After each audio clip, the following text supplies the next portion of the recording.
ఇవాళ ఏంటంటే చంద్రబాబు నాయుడు గారు ఈ సెల్ఫ్ ఫైనాన్స్ పట్టణానికి ఏం చేస్తున్నాడు? ప్రపంచం మొత్తం తిరుగుతున్నాడు. అప్పులు ఇక్కడ కాదు, ప్రపంచం మొత్తం అప్పులే. ఎక్కడ అప్పు జరిగితే అక్కడ పట్టుకొచ్చి రావాలనేటువంటి పద్ధతుల్లో ఇవాళ అప్పుల కోసం ప్రపంచం మొత్తం తిరుగుతున్నటువంటి ప్రభుత్వం ఇది. చూడండి, ఎక్కడ ఏషియన్ డెవలప్మెంట్ బ్యాంక్ దగ్గర నుంచి 15,000 కోట్ల రూపాయలు అప్పు తీసుకొచ్చారు. హట్కో నుండి 11,000 కోట్ల రూపాయలు అప్పు తీసుకొచ్చారు. NABFID నుంచి 7,500 కోట్లు తీసుకొచ్చారు. జర్మనీకి చెందిన KFW సంస్థ నుంచి 1,500 కోట్లు తీసుకొచ్చారు. ప్రస్తుతానికి తీసుకొచ్చిన ఇంకా పైప్ లైన్లు ఉన్నాయి, ఇంకా చాలా అప్పులు పైప్ లైన్లు ఉన్నాయి. ఇవన్నీ అక్కడ దేనికోసం తీసుకొస్తున్నాడు?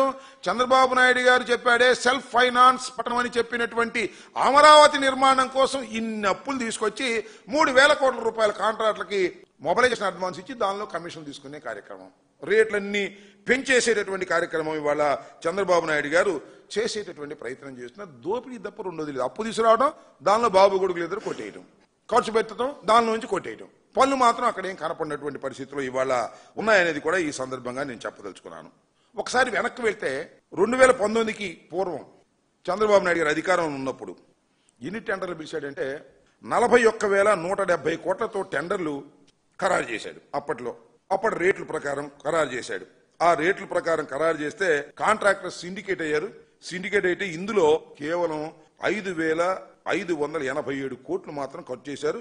మిగతా మిగిలిపోయిన విలువ 35,583 కోట్లు.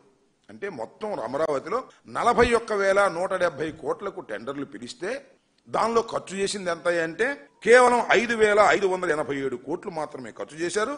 మిగతా పనులేమో 35,583 కోట్లు మిగిలిపోయాయి. అవి మళ్ళా చంద్రబాబు నాయుడు గారు ఇవాళ మొదలెట్టాడు. దాన్ని మళ్ళా అంటే 35,583 కోట్లు ఉన్నాయి కదా, దీన్ని SOR ప్రకారం రేట్లు పెంచేశాడు. అప్పటికే కొంత పూర్తయింది. పునాదులు పడ్డాయి, మీరు చూశారు కదా. కొత్త అసెంబ్లీకి పునాదులు, హైకోర్టుకు పునాదులు, అంటే నీళ్లు వేసి తోడుతున్నారులే, మనం చూసాం కదా. మన వర్షం వచ్చినప్పుడు దానిలో పునాదుల్లో ఉన్న నీళ్ళన్నీ తోడేటువంటి కొంత ఖర్చు పెట్టేశారు.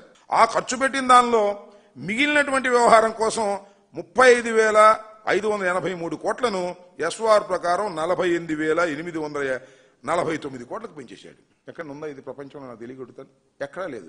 5 సంవత్సరాల కాలంలో ఇసుక ఫ్రీ. ఇప్పుడు ధరలేం పెద్ద బ్రహ్మాండంగా పెరగలేదు, కానీ ఈ మాత్రం పెంచేశాడు.